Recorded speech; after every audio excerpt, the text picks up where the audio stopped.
I'm PJ Gallagher. I started with triathlon about 3 years ago. I woke up on January 1st and I was 60 pounds heavier.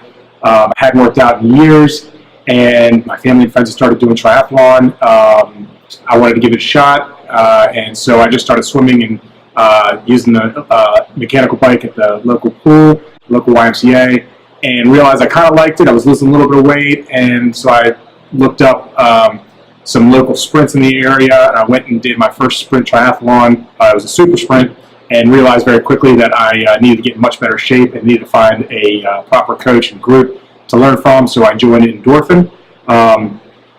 And within about 3 months, I actually signed myself up for my first full triathlon, taking place about 10 months later in Germany, and came to the coaches and said, guys, I need help getting in shape. And they said, you're not going to be setting any world record, but we'll get you to the finish line. And that's exactly what happened. I spent 9-10 months of intense training and completed Challenge Roth in Germany in 2016, which was just the greatest experience of my life. And then 3 months later, I actually completed Ironman Florida. You know, thanks to the wonder of the internet, anybody can go on Google today and find an Ironman, a 16-week training program where you can go how to do your first triathlon and what bikes to build and how to learn how to swim faster and ride harder and run faster.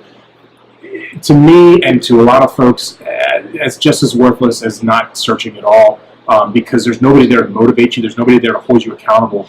In Endorphin, you have some wonderful coaches who truly care and are invested in your success. But I think maybe more importantly, because you can find any coach online as well who will teach you from remote. You can find some pro triathletes who will build you a training program and send you an email.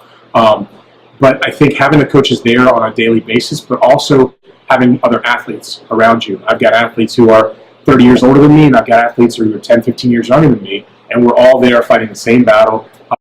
We're holding each other accountable when we get here in the morning. You know, we joke with each other and we hold each other accountable, and when we're struggling during the workout, we're yelling and screaming at each other. We're really pushing each other to the depths, and I think that right there is big. It's impacted my life greatly. I would say 180 degrees from where I was a couple years ago.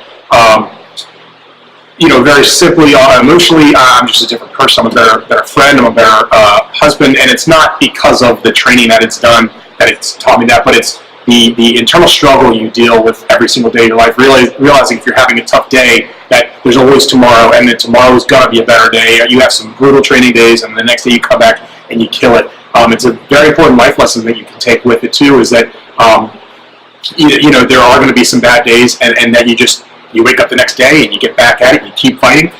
Waking up every single day, triathlon is something that you've got to, like any pursuit, any passion, you gotta get up and really give the time for it. So getting up every single morning at 4 o'clock and getting there, getting my diet right, not just to help lose weight, to actually fuel me properly. Learning that food is not for pleasure, it's for fuel. That was a big thing. Why I do the races are also very important. I do it for the CKG Foundation, which raises awareness for teenage depression and anxiety. So what we've done through that, I think, is important. But I think if you really drill down to the most important part, it was funny, my brother had just completed Ironman Chattanooga a couple weeks ago. We were talking a couple days later about just the indescribable struggle that you go through, especially in an Ironman race, where you find a new low that you didn't know was possible, and how, while you're in so much misery and pain, what a wonderful experience that is, because you're truly living your life and truly finding your limits and testing yourself and learning how to fight. I think my biggest accomplishment is, before I got into this, I gave up a lot. I changed my direction, and I said, I don't like this type of fitness program. I'm going to change and do something else. I think my biggest accomplishment was sticking through something and finding a deep darkness and a misery that I could struggle through and fight through and come out the other side. And not only that, is appreciate and relish the moment and how much pain you're in, and say, you know what, I signed up for this. I'm loving it. I'm living my life. This is life here. And come back and fight another day. I think that, to me, is finding a new extent that I'll go and push my body. I think really, for me, that's a big accomplishment.